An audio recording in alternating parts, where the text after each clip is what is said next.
at one Evo. I was there, and it was it's an interesting story. It's crazy, but I also noticed that James, you were like in the photo. I think you were in the truck of that photo. So I was like, wow, yes. James was I guess you're like you said, you were the number 6 or whatever at the time. So you were Right. doing the startup thing, the co-founder startup kind of activity where you're just like, okay, So- I'm just Part of history, yeah. yeah. So explain that to the audience. This is the Evo East monitor fiasco thing that happened. But, just to kind of toot my own horn, because a lot of people don't know this, right? But like all those photos from that time, those are my photos. Like that, I was the one taking all those photos because I put it on myself, because when we first became Evo at UCLA, I was like, we need to document this shit, because like if it gets somewhere, we need historical documents. Yes. I bought a digital camera. I took all the pictures at UCLA. They're terrible because back then digital cameras weren't that advanced. And then the next year I bought a camcorder and I started filming, like literally I was the first photographer and cameraman of Evo. FGC, I just did it on my own. Yeah. Yeah, I just did it on my own. In fact, if you go to flickr.com/jchenzor, you'll see all of my photos up there, right? Like I just have them out there publicly for everybody to see. So so when this situation happened, and the reason why I kept burying my head was because part of it was kind of my fault. Oh no. Okay. So the story really came down to is that, the Evo staff had a giant warehouse of CRTs. And so whenever it was time to run Evo, they were stored in Southern California because that's where, Joey lived, and he just had the storage there, and somebody would just drive all the TVs to Evo, and then we would play there. But once we got with that partnership with Toyota, they were like, okay, run more events, so we can get more promotions. And so we created Evo East, Evo South, these kind of things like that.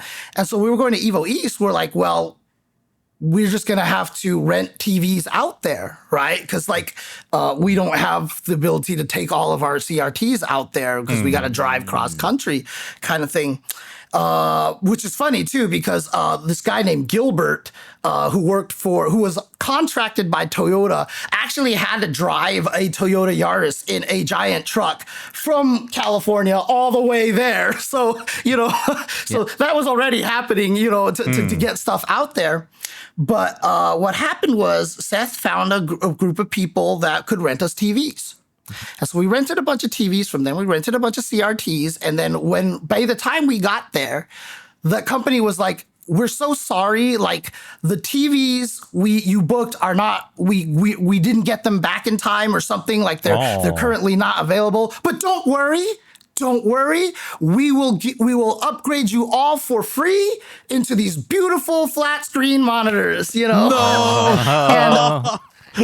And so all of us were like, oh crap, because this was the time where display lag was really bad, right? Yeah. Display lag. It wasn't even the input lag. It was the display lag that was a problem. And so we were like, how bad is it? And so Tom was like, hey, James, try to do some combos on the game. And so I was like, okay. So I went there and tried to do these crazy, C-Groove Chun-Li, level 2 super into lightning legs, into fierce, into super, all these things like that. And I did it. And I was like, hey, I think they're fine. I mean, it's just my muscle memory was too strong, I guess, because we were like, cool. And then everybody came in and everyone was like, these monitors are the worst things that we've ever seen. And I was like, oh crap. I'm so sorry. So sorry. But a lot of people at the time were always critical of Tom and Tony, like, oh, you don't care about the scene, you make these decisions, blah, blah. Because, I mean, this was kind of close to when, we went from arcade to console, and a lot of people were always mad, that kind of stuff. So a lot of people were always mad at Tom and Tony. So I always like to talk about the story because what they did at this point to fix the tournament was crazy, right? So what happened was that people showed up. One person, I will not name names because they're still in the FGC right now, went straight to Shoryuken.com that night and was like, if you guys haven't made it to Evo East, do not come. Like the monitors are awful. This is just terrible, terrible, terrible. And like literally on the side, like Tom and Tony are like, what do we do? What do we do? What do we do? And so their decision was to call every 24-hour Walmart in the vicinity. And the closest one they found was like 50 miles away, I think. It was 50 miles away. And we were like, well, we have to buy all these CRTs. How do we get them back, right? Like 50 miles away. And this is why I actually brought up Gilbert and the truck, because the guy who drove that Yaris over was like, yo, I got you guys. I will drive the truck and I will carry all the monitors. I got you guys, right? And we were like, yo, you are the man. So like we did this and we took 2 cars to go down there. And again, you know, this was before we all had cell phones and maps and all these crazy things on our phones.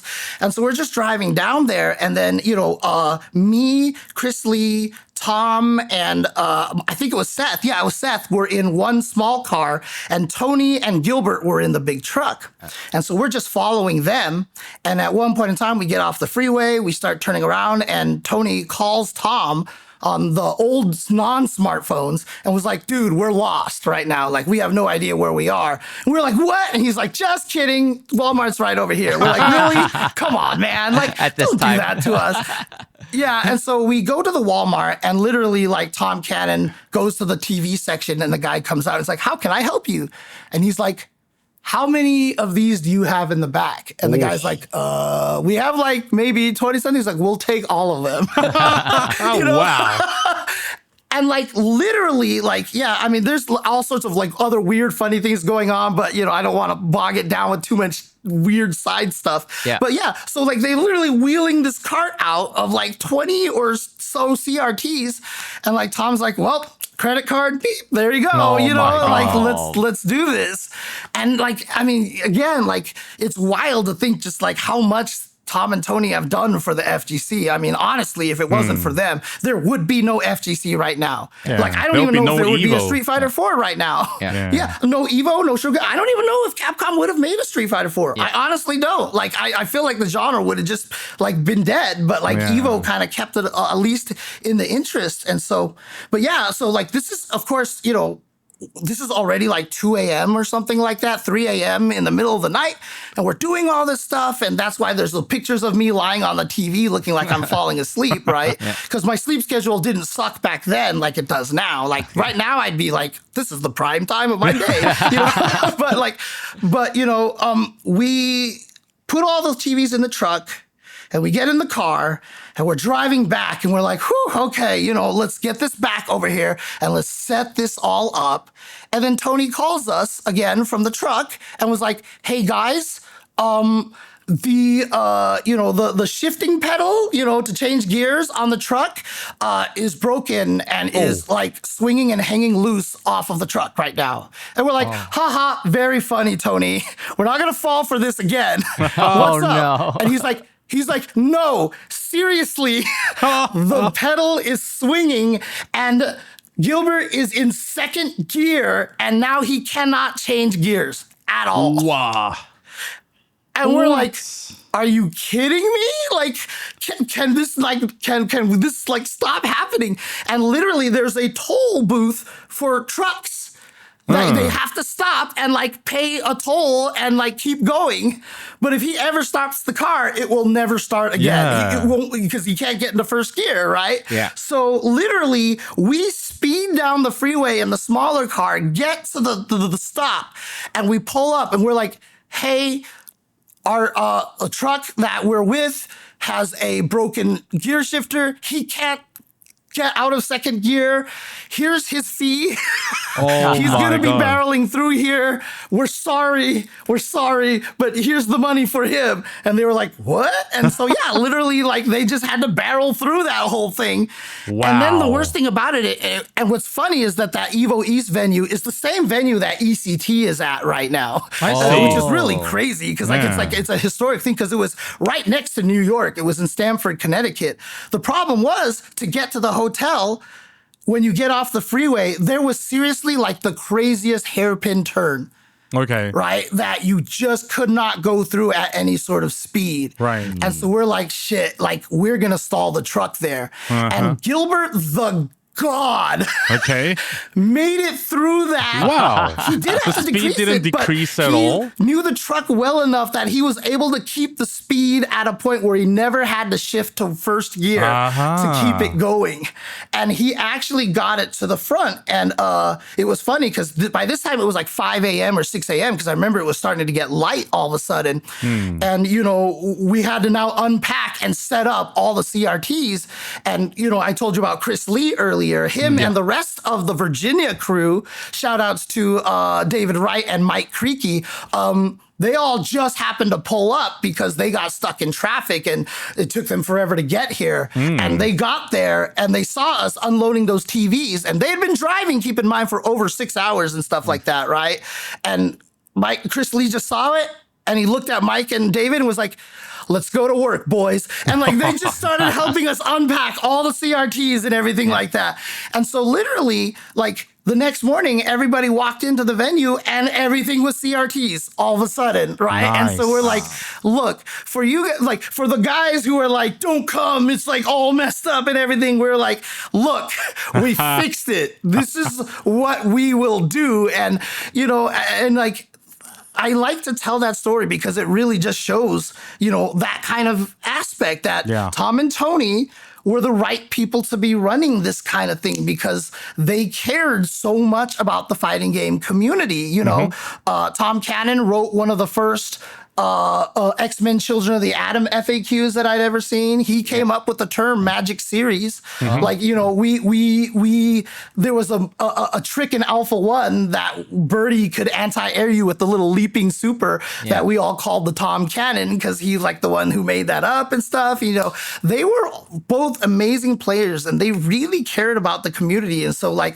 as soon as that happened in Evo East, I mean, like they just were on it right away. There was like no hesitation. They're like, what do we do to fix this? And they did. And a big thing that comes to my mind is just how thankless the TO role is, right? So there's kind of like TOs have to go through, you know, so much stuff.